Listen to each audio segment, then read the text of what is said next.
Hi, I'm Manimendi Vicharangan. I'm fine and I'm in the pink of health and I'm sure even you all are in the pink of health too. நான் நல்லா ஆரோக்கியமா சந்தோஷமா இருக்கேன். நீங்களும் எல்லாரும் நல்லா ஆரோக்கியமா சந்தோஷமா இருக்கீங்களா? இன்னைக்கு இந்த வீடியோல நம்ம பார்க்க போற punctuation, full stop and question mark. இது ரெண்டையும் சேர்த்து பார்ப்போம். ஏன்னா இது ரெண்டும் கொஞ்சம் ஷார்ட்டான வீடியோ தான். ஆனா அதே நேரத்துல ஒன்று யூஸ் பண்ண வேண்டிய இடத்துல இன்னொன்று மாற்றி யூஸ் பண்ணால் எப்படி மீனிங் மாறுங்கிறதையும் நான் சொல்ல போகிறேன். So full stop it is also known as period. யூஎஸ்லலாம் பீரியட் அப்படின்லாம் அதை சொல்லுவாங்க, நாம தான் ஃபுல் ஸ்டாப்னு சொல்கிறோம். ஸோ ஃபுல் ஸ்டாப்ன்றது ஒரு லாங் பாஸ். அதை ஃபுல் ஸ்டாப் வச்ச பிறகு கொஞ்சம் நேரம் கழிச்சு தான் அடுத்த சென்டென்ஸை சொல்லுவோம். ஸோ கொஸ்டின் மார்க்ன்றது கேள்வி, உங்களுக்கு தெரியும். ஸோ ஒன்றும் இல்லை, ஒரு சின்ன ஒரு ஸ்டோரி மாதிரி ஒன்று சொல்கிறேன் பாருங்கள். A woman has 4 children named 1, 2 and 3. Full stop. What is the name of the 4th child? Full stop. அதுக்கு என்ன ஆன்சர் நினைக்கிறீங்க? 4. No. The name of the 4th child is WHAT. What? நல்லா கவனிங்க. A woman has 4 children named 1, 2 and 3. Full stop. What is the name of the 4th child? Full stop. நான் question mark போட்டிருந்தா நீங்க வந்து உடனே 4 அப்படின்னு சொல்லியிருக்கலாம். 4 is the name of the 4th child. But நான் என்ன பண்ணியிருக்கேன், ஃபுல் ஸ்டாப் வச்சுருக்கேன். ஸோ அதனால் வாட்ன்றது அந்த 4th சைல்டோட நேம். ஸோ இதுலேருந்து என்ன தெரியுது, கொஸ்டின் மார்க் போட்டால் அதோட மீனிங்கே மாறுது, ஃபுல் ஸ்டாப் வச்சாலும் மீனிங்கே மாறுது. ஸோ பங்க்சுவேஷன், ஒவ்வொரு பங்க்சுவேஷனும் இட்ஸ் வெரி வெரி இம்பார்ட்டண்ட். இப்போது ஃபுல் ஸ்டாப் ஆர் பீரியட் இது எங்கெல்லாம் யூஸ் பண்ணணும்னு பார்க்கலாம். இப்போ சென்டென்சஸ் படிச்சிருப்பீங்க, 4 kinds of sentences. அதாவது statements, that is also known as declarative or assertive sentence இல்லையா? So statements, imperative sentence. Imperative sentence na order or request. So இந்த ரெண்டு type of sentences க்கு தான் full stop யூஸ் பண்ணுவோம். Questions or interrogative sentence க்கு question mark use பண்ணுவோம்.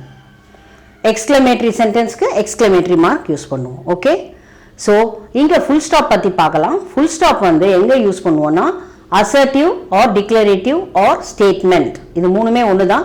அந்த சென்டென்சஸ்க்கு தான் நம்ம ஃபுல் ஸ்டாப் யூஸ் பண்ணுவோம். At the end of the sentence we use it. இந்த சென்டென்ஸ் முடிஞ்சிடுச்சு அப்படின்னு சொல்லும்போது அந்த ஃபுல் ஸ்டாப். என்னடா இதை அழுத்தி சொல்கிறாங்கன்னு நினைக்காதீங்க, இந்த ஃபுல் ஸ்டாப்பை கூட வைக்காமல் எழுதிக்கிட்டு போகிறாங்க நிறைய ஸ்டூடெண்ட்ஸ், நான் பார்க்குறேன். அது தட் ஷோஸ் ஃபுல் ஸ்டாப் தானே அப்படின்னு நினச்சி கண்டினியூஸாக எழுதிட்டு போகிறாங்க. அது வந்து it changes the meaning also. அதுக்கப்புறம் இன்னொரு விஷயம், ஃபுல் ஸ்டாப்க்கு அப்புறம் கேபிட்டல்ஸில் தான் ஆரம்பிக்கணும் நெக்ஸ்ட் இது. ஸோ இது ஒரு point. Second point, full stop எங்கே யூஸ் பண்ணுவோம்னா ஃபார் அப்ரிவியேஷன்ஸ். இப்போ MA, டாக்டர், DR போட்டு ஒரு ஃபுல் ஸ்டாப், அதெல்லாம் ரொம்ப இம்பார்ட்டண்ட். அண்டர்ஸ்டுட்? MLA. ஸோ இது மாதிரி இடத்துல வந்து we have to use அப்ரிவியேஷன்ஸ்க்குலாம் we have to use full stop. அடுத்தது இனிஷியல்ஸ். இனிஷியல்ஸ்க்குலாம் ஃபுல் ஸ்டாப் யூஸ் பண்ணணும். ஃபார் எக்ஸாம்பிள் MN நம்பியார் அப்படின்னு கேள்விப்பட்டிருவீங்க. M full stop, N full stop, then Nambiar, N capital. ஒரு சிலருக்கு 2-3 இனிஷியல் கூட இருக்கும். ஸோ அதனால தான் அந்த ஃபுல் ஸ்டாப்ன்றது ரொம்ப ரொம்ப இம்பார்ட்டண்ட். இல்லைன்னா சேர்த்து படிக்கிற மாதிரி கூட இருக்கும் ஒரு சில இனிஷியல்ஸ் எல்லாம். So full stop is very very important. இனிஷியல்ஸ்க்கு ஃபுல் ஸ்டாப் யூஸ் பண்ணணும்னு சொன்னேன். இதெல்லாம் ஒரு பெரிய விஷயமான்னு நீங்கள் நினைக்கலாம், ஆனால் கண்டிப்பாக இது ஒரு பெரிய விஷயந்தான்.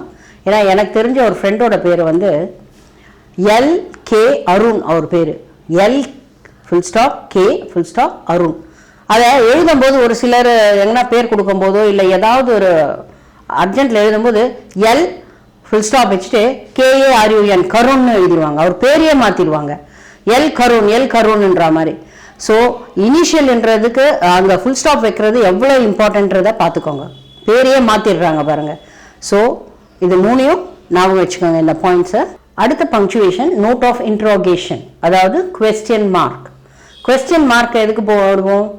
கொஸ்டின்ஸ் கேட்கறதுக்கு கொஸ்டின் மார்க் போடுவோம். இப்போ தானே சொன்னேன், இந்த கொஸ்டின் மார்க் போடலன்னா மீனிங்கே மாறிடும்னு. So what is your name, அது மாதிரி where is your house, will you come to my house today. அந்த வேர்ப்ஸ் ஃபஸ்ட்டு வச்சு யூஸ் பண்ணும்போதோ இல்லை WH கொஸ்டின்ஸோ ஹவுலாம் யூஸ் பண்ணும்போது கொஸ்டின் மார்க் போடணும். But it depends. How good is your writing. இப்போ அது எப்படி இருக்குன்னா, how good is your writing, அந்த ஒரு சென்டென்ஸை பாருங்கள். உன்னுடைய ரைட்டிங் எவ்வளோ தூரத்துக்கு நல்லா இருக்குது எனக்கு தெரியாது சொல்ல அப்படின்னு கேட்குற மாதிரி இருக்குது. How good is your writing, நீ எழுதுறேன்னு தெரியும், ஆனால் அது எவ்வளோ நல்லா இருக்குன்னு தெரியாது காமிய அப்படின்னு அப்போ கொஸ்டின் மார்க் போடும்போது அந்த மீனிங்கில் வரும். How good is your writing, let me see your writing. புரியுதா உங்களுக்கு? How good is your writing, I don't know அப்படின்னு கேட்குறோம். இதே how good is your writing, அவங்க வந்து எவ்வளோ நல்லா இருக்கு அப்படின்னு சொல்லும்போது அங்கே எக்ஸ்க்ளமேட்டரி மார்க் வரணும். ஏன்னா ஹவுன்னு ஆரம்பித்தாலே கொஸ்டின் மார்க் தான் நினச்சிக்க கூடாது நீங்கள். So depending on the punctuation அது நம்ம இமோஷன்ஸை கூட காமிக்குது பாருங்க இல்லையா. ஸோ கொஸ்டின் மார்க் எங்கே யூஸ் பண்ணணும்னு தெரியணும். அடுத்தது டைரக்ட் ஸ்பீச்சில் வந்து கொஸ்டின் மார்க் யூஸ் பண்ணுவோம் ஒரு சில இடத்துல. ஃபார் எக்ஸாம்பிள், இப்போ Radha asked her mom, comma, open quotes, will you bake a cake for me today? Then question mark, close the quote. Question mark போட்டுட்டு அப்புறம் க்ளோஸ் பண்ணுறோம். இது கொஸ்டின். இதே இன்டைரக்ட் ஸ்பீச்சில் மாற்றும் போது Radha asked her mom whether she could bake a cake for her. Whether she would bake a cake for her. இங்கே பார்த்தீங்கன்னா full stop தான் வைக்கணும். நிறைய பசங்க இந்த மிஸ்டேக்கும் பண்ணியிருக்காங்க. இன்டைரக்ட் ஸ்பீச்சில் மாற்றும் போது கொஸ்டின் டைப்பாக இருந்தால் கூட ஃபுல் ஸ்டாப் தான் வைக்கணும், கொஸ்டின் மார்க் போடக்கூடாது. ஸோ இதை மட்டும் நல்லா ஞாபகம் வச்சுக்கோங்க. இப்போ இந்த பங்க்சுவேஷன்ஸ் 4 முடிச்சிருக்கோம். இன்னும் ஒரு 4-5 பங்க்சுவேஷன்ஸ் முடிச்சுட்டு அப்புறமா நான் ஒர்க் ஷீட் தரேன். அப்போ தான் உங்களுக்கு வந்து ஃபுல் ஃப்ளெஜ்டாக பண்ண தோணும். கரெக்டாக எங்கே புரிஞ்சுக்கிட்டீங்களான்னு உங்களுக்கே உங்கள் மேலே நம்பிக்கை வரும். ஓகே, ஸோ அடுத்த வீடியோவில் இன்னும் மற்ற பங்க்சுவேஷன்ஸோடு உங்களை சந்திக்கிறேன். Till then, take care. Bye-bye.